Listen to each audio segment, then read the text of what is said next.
మన ప్రజా ప్రణాళిక ఆధ్వర్యంలో మహిళా వారోత్సవంగా మనం నడుపుకుంటున్నాము. సో ఇందాక పెద్దలు అడ్వైజర్ సార్ అడిగారు, మీ అందరూ బస్ నడపగలుగుతారా? మనం ఈ ప్రపంచంని నడుపుతున్నాము. సో బస్ ఏంటి? ఈ ప్రపంచంని సృష్టించింది మనమే, మీరు నేను. సో ఇప్పుడు దీన్ని దృష్టిలో పెట్టుకొని మన రాష్ట్ర ప్రభుత్వం ప్రత్యేకంగా సర్ప్ శాఖ ఆధ్వర్యంలో PDDRDA గారు, అదేవిధంగా DMRTC మేడం మన జిల్లాకి టోటల్ 28 బస్సులు కేటాయించడం జరిగింది.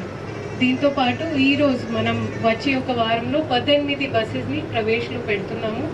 ఈరోజు మనం 5ని గౌరవ పెద్దలు వాళ్ళ చేతి మీదుగా ఆవిష్కారం చేస్తాం. అదేవిధంగా ఈ వారంలో ఇంకా మనం చేయబోతున్నది ఒక ప్రత్యేక సమావేశం VOAస్తో, CCస్తో, మీ మేట్స్తో. సో దయచేసి ఆ మీటింగ్ అటెండ్ అవ్వండి. మన జిల్లాలో నల్గొండ, సంగారెడ్డి తర్వాత హైయెస్ట్ వడ్డీ లేని రుణాలు ఇస్తున్నాము. హైయెస్ట్ అంటే మనం పెద్ద పెద్ద జిల్లాలు, హైదరాబాద్ దగ్గరున్న జిల్లాలతో పోల్చుకుంటే మనం చాలా బెటర్ ఉన్నాము.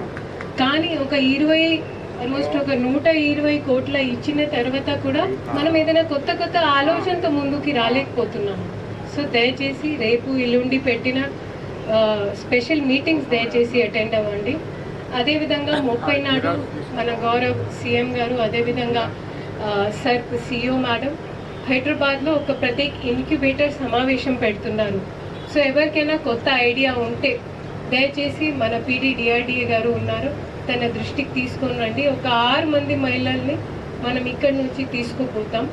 డైరెక్ట్ CM సార్ వారి సమక్షంలోనే మీకు ఉన్న ఐడియాలు అక్కడ వాళ్ళు చర్చిస్తారు. సో అది ఒక